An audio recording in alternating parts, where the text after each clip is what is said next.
imperative for the new leaders, the new presidents and vice presidents, for the secretaries to work along with them, to incorporate some sort of plan to bring as much of your club together on a periodic basis. Now, if you're like our club who meets 3 meetings a month, maybe that is a little too much during this pandemic, but we should definitely try to get together twice a month.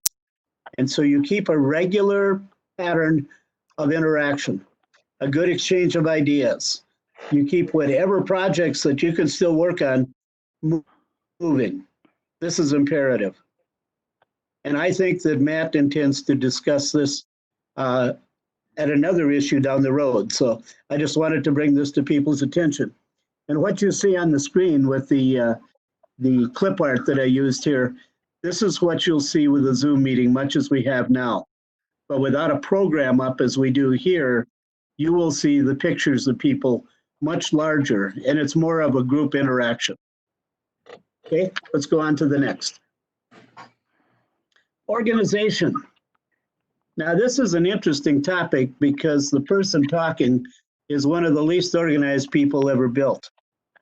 I have managed to be in and lead numerous organizations and pretty much operate and have always operated, and I can get things done at a later, towards the last minute, and they always come off. But that isn't the way to operate, not even for me. I realize that's a flaw, and maybe before I grow up, I'll learn to get a little better organized. But plan your meetings. Plan what you're going to say. And here's something that is very, very, very difficult, and I know it's stressed for district governor training. Set up committees. Encourage your cabinet members to be as empowered as they possibly can. Do not be the one person running the entire show. Learn to delegate authority. You can't do everything yourself. And if you try to do everything yourself, you're pretty well destined to fail. Or at least, by the end of your term in office, you're going to be so exhausted that you won't have enjoyed it. If you can build a team and have that team come together, much as we do at our cabinet meetings with their reports, we build a family that is just enjoys each other's company. And it just ensures the success of the district. And this same function can be carried out in a club. Now, another thing that is highly important, once you set up committees, on a regular basis, have those committee chairs report at meetings of what their progress is. And what this does, it keeps the committee chairs, who are a little bit like me, from waiting till the last minute, and they know, well, I've got to give a account of what I've done so far. Boy, I better do something. And it keeps them moving along. So that at the last minute, you don't find out the committee chair gets so overwhelmed, they quit. Winona Steamboat Days had that some years ago. The parade marshal quit the day of the Steamboat Days parade. And they went through the crowd asking for people who had experience setting up a parade to please organize the parade for them. Now that is exactly how not to run a show. Now, after you set up your committees, it is imperative that you acknowledge their effort. Thank you for what you've done. You've done a good job. And always, always, always stay on task. Have fun, but stay on task. Okay? Go back to conflict. Matt tried to skip over that, but conflict does arise. Every club has had a conflict or another. There have been issues that may be small issues, but for some reason it can be blown out of proportion and it can get into a huge fight. And the one thing right now with our heated political election coming up, never, ever, ever discuss politics at a Lions meeting. That is absolutely taboo. Always keep in mind that when people bring something like that up, Tell them that Lions support the people. We do not support individual governments. We support the people of the world. And no matter who they are, no matter what party they are, no matter what country they're from, we support and help all people. Okay, always stay calm when a conflict comes up. If two people are getting pretty heated, don't take sides, even if you are definitely on one side more than the other. You are the executive, you're the adult in the room. Always be composed. Okay, what you try to do with people too is when the conflict or the voices start raising and the comments start getting sharper and sharper, remind them that we're all Lions. We want to be respectful of each other. It is imperative that when the discussion and the consensus is reached, that we walk away friends. Sometimes it's pretty difficult to do, but consensus is needed. You want to keep your club together, and each Lion who has a strong opinion because they probably are very good Lions. So we don't want to lose either one of them. Now, if something cannot be resolved at a meeting, and I wouldn't say you let it go on very long, ask them to meet after the meeting. And don't you alone try to be the mediator. Ask another experienced Lion to help mediate. So you have two heads, cool heads in the argument or discussion. And what I would say is go to a past president that you know that was one that stayed composed and say, you know, could you just give me a hand in this? This one's a little bit heated and I don't want to lose either one of them. And this is going to be tough, and I did this before the pandemic came out, but if possible, have them shake hands when this is settled. Well, in today's world, they can give an air hug, an air high five, an air elbow bump, or they can nod. But what the point is have them come to a common understanding that we will meet where we meet and differences will be put to rest when we walk out of this room. And that is the main function of conflict resolution. Okay? Now, how to handle success. Anybody can handle success. When I started out, when I was a senior at Winona State, I coached at Cotter High School. And John Nett, who was a boys basketball coach, was the winningest coach in the history of Minnesota sports at that time. And he told his players this, that when you walk off the court, I want you to walk off the same way whether you win or lose. I want you to walk off as men. I think that was an excellent lesson in a sense that he said it's harder to be a man in success than it is to be a man or an adult in failure. So just keep that in mind. But celebrate. Acknowledge the effort of the team. Have the team leaders cite the accomplishments of the team members.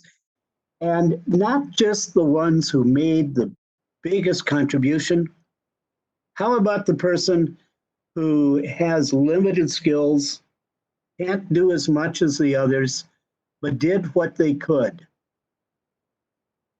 That's the time to say, and you know, Kevin, or do you know, Susie, or do you know Jim, or whatever? You really did a good job taking tickets, so you really did a good job with this, so that they know that they were a part of the team. And they are going to feel really, really good about it. But when you do acknowledge, don't overlook someone, because you can go down a slippery slope if you acknowledge 9 out of 10 and forget one. So just make a point to acknowledge everyone who contributed. Never, ever pat yourself on the back.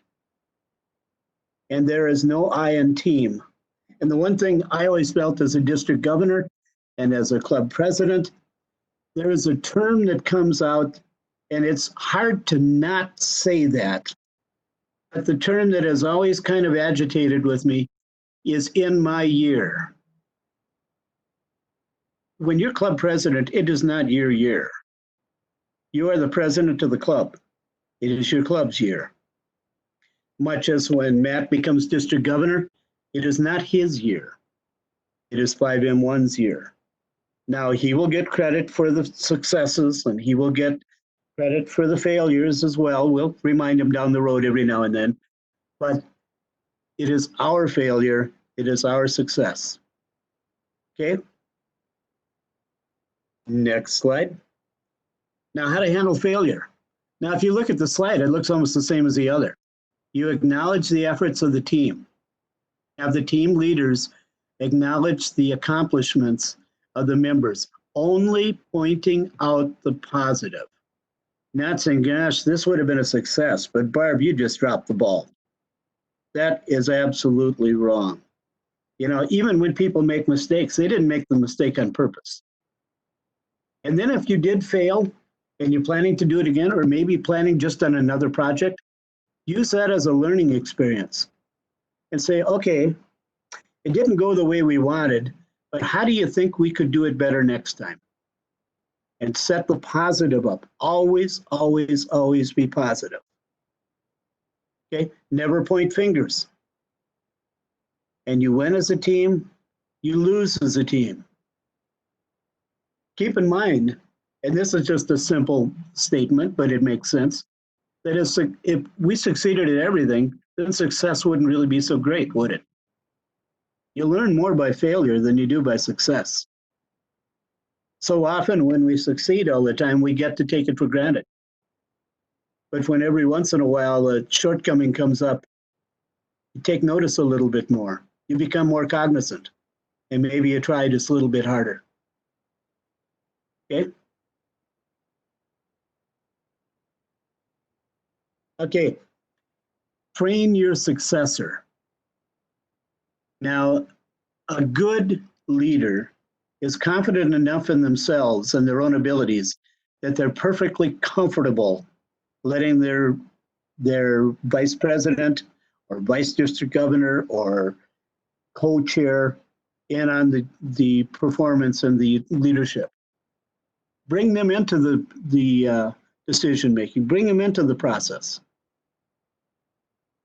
Vice presidents, the thing that you need to know, as well as vice district governors are told, keep in mind that you are there, your input is needed, but this is the year that the president is the leader or the governor is the leader.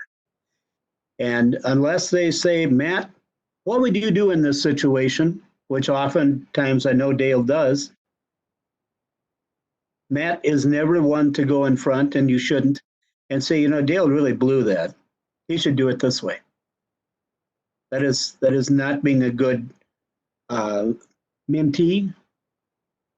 Your time will come, your day in the sun will come, and then you'll find out that even the best of us make mistakes.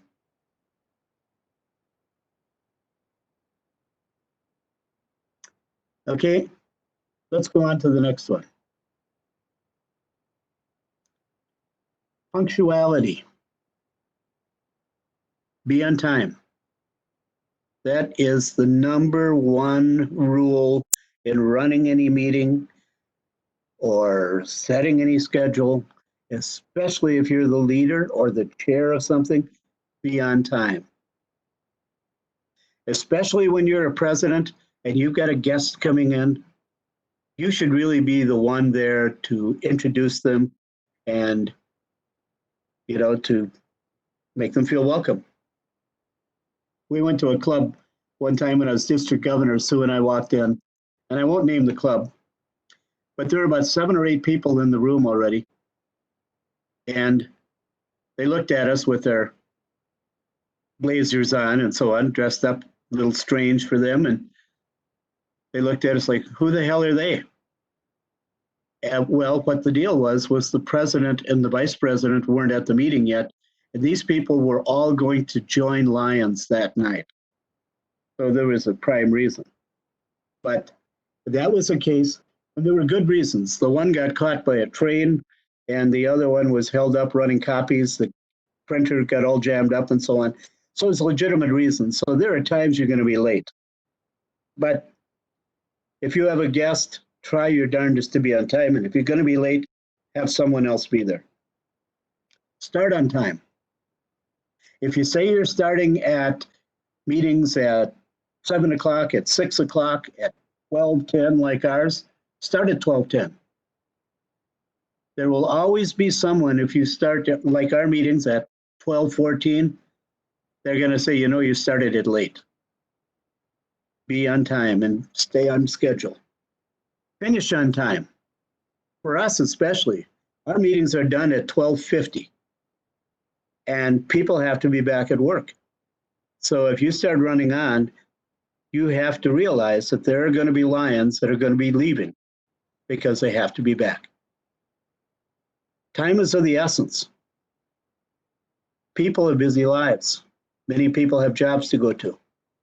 Be mindful of their time, and they should be mindful of yours. Okay?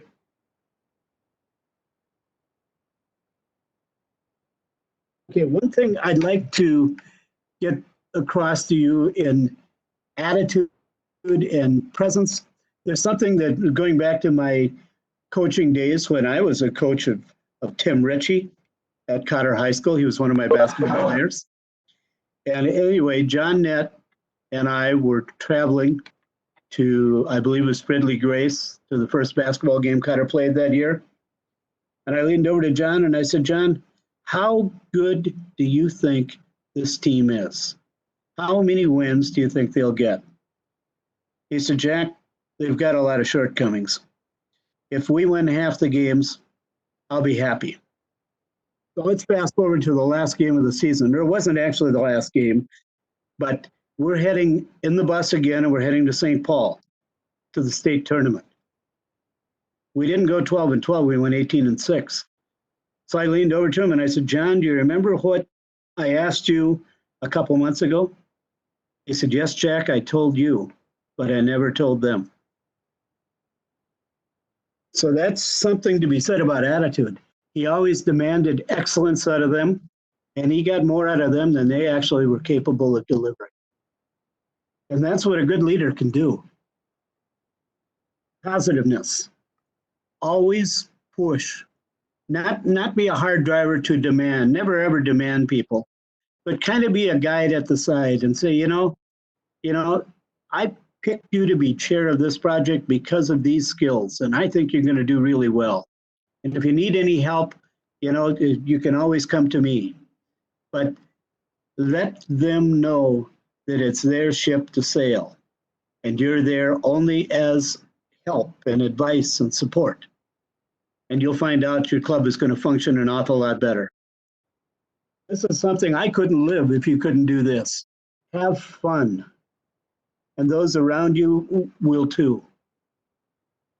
We had at one time, in 25 years of being alive, we had a president who volunteered to be president, but only because no one else stepped up. And this person came to the meetings with the attitude that, well, I'm here because no one else wanted to be. We lost numerous members that year. Our projects were kind of come see, come saw, because there was never an agenda. And that is a prime example of good leaders can bring about good results out of clubs, and ineffective leaders can destroy a club. I firmly believe if we had 2 or 3 presidents in a row like that person, and that person's a good friend of mine, we would not have a club at all. And so keep that in mind.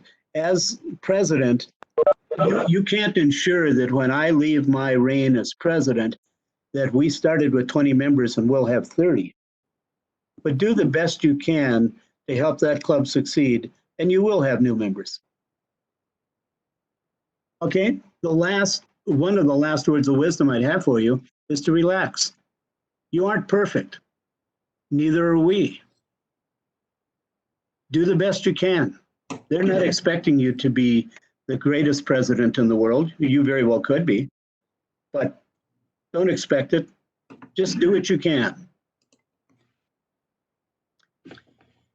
Now let's go on to the next one. Matt? Yeah, I'm trying to push it. Okay. There's a couple more slides, but they're just more or less a closing to this. To go forth and lead. Success is waiting for you. Always, always, always look to the positive. Never dwell on, if you have a project, always look at the positive things. You know, if we do this and if we do this, things will come out. One thing you never want to do is something I did as a coach, and I'll go back to that because I can tell you what a negative will do. And I didn't mean it as a negative. But I told this young basketball player named Steve, very anxious, small forward, to whatever you do, the game was on the line, don't foul. He fouled within 3 seconds because I put it in his head. He was thinking about it. He ran right into the player. He ended up fouling out within about a minute and a half. And I learned never to use a double negative. Don't fail. That's a double negative. You always say something positive. The kid is going to go into that game thinking, you know, I'm going to make something happen. He went in thinking, gosh, I can't screw up. And you can bet your life he did. We still won the game, but I think he would have had a nervous breakdown if we'd have lost. And it wasn't his fault. It was the words that I said to him. So be careful what you say. Okay? And that's all. If there are questions, I'm free to answer them, and we've got a lot of other intelligent people here that can do so as well. And now on to the next frame, Matt. I'll go ahead and unmute everybody right now. I have all the participants muted. Okay. Does anyone have any comments? We have a lot of great personalities out there. I'm sure there are comments. I just want to thank you, Jack. It even give me ideas for when I'm up there for governor. So thank you very much. Thank you. Part of this PowerPoint business, I learned to add a little levity to it because of the same person who encouraged Matt to wear his hat. Brian Sheehan, when I was Vice District Governor, was council chair, and he bought a marshmallow gun for his meetings. And when someone was on a line, he shot him in the forehead with a marshmallow. And the meetings were absolutely hilarious.